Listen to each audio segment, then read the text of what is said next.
जहां मुसलमान अल्पसंख्यक हैं, वहां पे अमेरिका जैसे देश ने एक ऐसे व्यक्ति को 2 बार राष्ट्रपति चुना, ब्लैक है और जो आधा मुसलमान है। मुझे गर्व है, मैं ब्रिटेन को सलाम करता हूं, हिंदू मूल के, भारतीय मूल के व्यक्ति को प्रधानमंत्री बनाते हैं। मैं ऐसा भारतवर्ष देखना चाहता हूं जहां मेरी धर्म और जाति न देखी जाए। मैं पैनल में बैठे किसी आदमी की, व्यक्ति की धर्म और जाति देखने का मुझे कोई शौक नहीं है। आप हिंदुस्तानी हैं, आप देश के प्रति समर्पित हैं, आपको मैं प्रणाम करता हूं। और अगर आप देश के प्रति समर्पित नहीं हैं, अगर आप ललित मोदी और नीरव मोदी और मेहुल चोकसी और विजय माल्या है, आप हिंदू हो या मुसलमान हो, आपसे घृणा करता हूं। घृणा की बात कर रहे हैं आप, लेकिन यहां वही समझने की कोशिश, क्या प्रधानमंत्री नरेंद्र मोदी फंस चुके हैं और दूसरी तरफ अब चुनाव सामने है, ऐसे में क्या कुछ होने जा रहा है इस देश में, सियासत में, देश की सियासत में, वो यहाँ पर इस कार्यक्रम के जरिए हम समझ रहे हैं। और प्रशांत टंडन जी, आपके जरिए ये समझना चाहूँगा कि आपको भी लगता है कि भारत से अमेरिका पहुँचते हैं प्रधानमंत्री नरेंद्र मोदी, लेकिन जब लौटते हैं तो बहुत कुछ बदला हुआ दिखाई दे रहा है, क्या कुछ आप देख रहे हैं? बिल्कुल राजीव जी, दिल्ली का मौसम बदलने वाला है कल से, और प्रधानमंत्री मोदी के लिए भी मौसम बदल रहा है, बहुत तेजी से बदल रहा है। और आप याद कीजिए कि मैंने कहा था कि जुलाई अगस्त में मौसम काफी बदला हुआ दिखाई देगा, हम उसी तरफ बढ़ रहे हैं। आपने टाइटल चलाया हुआ बुरे फंसे मोदी, मैं बताता हूं कहां फंस गए मोदी साहब। मोदी साहब जो फंस गए हैं वो इको चैम्बर में फंस गए हैं। उनको अपनी ही आवाजें सुनाई दे रही हैं, वो दूसरी आवाजें सुन नहीं पा रहे हैं। जो सुनील शुक्ला जी इलाहाबाद से हैं, इलाहाबाद में जब दशहरे का मेला होता है तो इतने लाउड स्पीकर होते हैं कि आपको अपनी ही आवाज भी सुनाई नहीं देती है। तो मोदी जी वहां फंस गए हैं कि गोदी मीडिया उन्होंने खड़ा कर दिया, उन्होंने एक सोशल मीडिया पे एक आईटी सेल खड़ा कर दिया, ट्रोल्स की आर्मी खड़ी कर दी, समर्थक खड़े कर दिए जो गाली गलौज की भाषा में बात करें। अब उनको लग रहा है इस इको चैम्बर की वजह से कि वो सच में विश्वगुरु हैं, और वो उनके मुख्यमंत्रियों को लग रहा है कि वो सच में विश्वगुरु हैं। वो किसी को भी कुछ भी कह सकते हैं, वो बराक ओबामा को कुछ भी कह सकते हैं बगैर ये जाने हुए कि अमेरिका का सिस्टम क्या है और बराक ओबामा की वहां हैसियत क्या है, और दूसरे देश के पूर्व राष्ट्रपति के बारे में जिसके भारत से संबंध अच्छे रहे हैं। आप क्यों कहेंगे? भारत का संविधान भी आर्टिकल 19(2) इसकी इजाजत देता है। आप कोई ऐसी बात नहीं कह सकते जिससे कि भारत के और किसी भी देश के संबंधों पे संविधान उठा के देख ले विश्व शर्मा जी कि भारत के संविधान का आर्टिकल 19(2) क्या कहता है। अब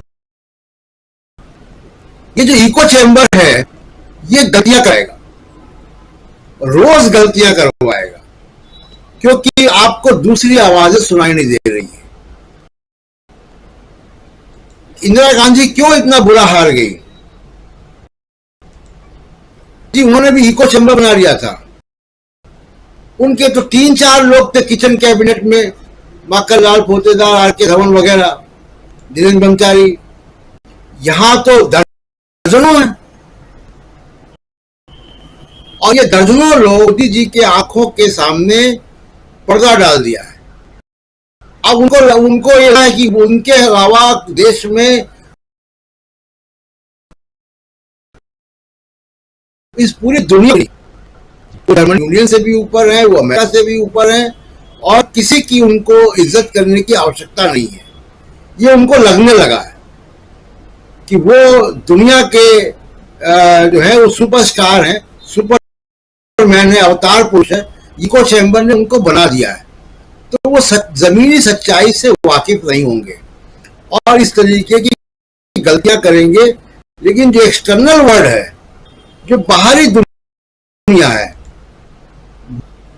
तो उनको नहीं मान रही है, उनको तो इंसान ही मान रही है, भारत का प्रधानमंत्री मान रही है, वो तो उनको अवतार नहीं मान रही है। तो ये गलतियां करवाएंगे बहुत ज्यादा, वहां बुरे फंसे हुए हैं। अगर मैं मोदी जी मेरी सलाह माने तो उनको गोदी मीडिया देखना बंद कर देना चाहिए, उनको उन चैनल्स को देखना चाहिए या उन मीडिया हाउसेस की बात सुननी चाहिए जो क्रिटिकल हैं। पंडित नेहरू ये करते थे, इंदिरा गांधी को भी समझ में आया बाद में। तो एक तो ये सबसे बड़ी बात है कि वहां जो है बुरे फंसे हैं। दूसरी बात राजीव जी, जो आपने मैप दिखाया और जो सुनील जी ने कहा कि उसमें कांग्रेस भी जोड़ दे तो पूरा भारत होगा। देखिए, ये जो नेता हैं इसके बारे में पहले भी कह चुका हूं कि ममता बनर्जी हैं, स्टालिन हैं, शरद पवार हैं, उद्धव ठाकरे हैं, ये सारे लोग जो वहां, लालू यादव हैं, नीतीश कुमार हैं, ये कॉरपोरेट के बनाए हुए नेता नहीं हैं। ये सब मास लीडर हैं, इनका कद बहुत ऊंचा है और जमीन से लड़कर, जमीन से खड़े होकर इन्होंने अपनी राजनीतिक हैसियत बनाई है। ये गुजरात में कोई नेता नहीं मिल रहा था, बगावत थी केशुभाई पटेल की, दिल्ली से भेज दिए गए, उसके बाद पीआर कंपनी और इन सब से कॉरपोरेट के आप नेता बन गए।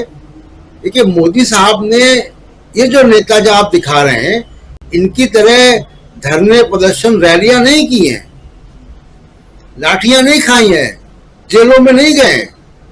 यहाँ जितने भी लोग बैठे बहुत संघर्ष के साथ आए हैं। तो इनके पीछे जो मासेस हैं, उनकी जो वैल्यू है, उनकी जो शक्ति है, वो बहुत डिफरेंट है। कल कॉर्पोरेट, मान लीजिए मीडिया कौन ओन करता है? कॉर्पोरेट ओन करता है। कल कॉर्पोरेट ये दरी खींच ले तो जो उस महिला पत्रकार ने व्हाइट हाउस में सवाल पूछा था, उस तरीके के 10 दर्जन सवाल पूछे लगे भारत में भी अगर, तो आप तसव्वुर कीजिए कि मोदी साहब की क्राइसिस मैनेजमेंट का होगा क्या।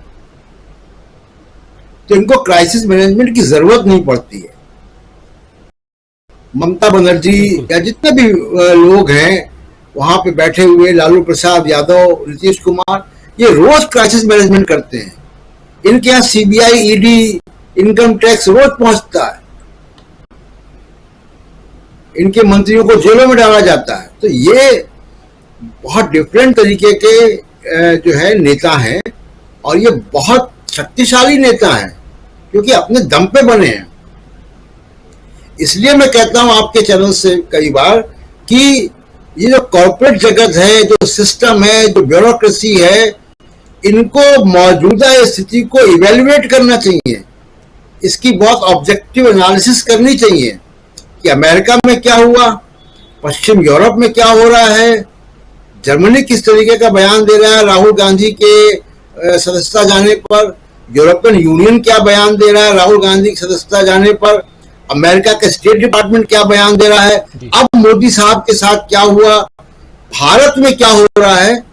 मुझे लगता है कि कॉर्पोरेट, हमारा जो कॉर्पोरेट और ब्यूरोक्रेटिक समाज है, इसकी ऑब्जेक्टिव एनालिसिस नहीं कर पा रहा है। वो भी कोई इको चैम्बर में फंसा हुआ लगता है।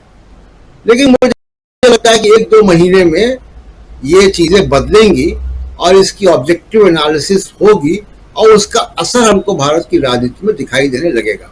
राजीव जी, भारत की राजनीति में असर दिखाई देने लगेगा। आना चाहता हूं गर्ग साहब आपके पास और जरा आपसे भी समझना चाहता हूं कि क्या आपको भी लगता है कि यहाँ मोदी जी बुरी तरह फंसे हुए हैं। दूसरी तरफ एक बात और भी अब चल रही है और कल तो खुले तौर पर अमित शाह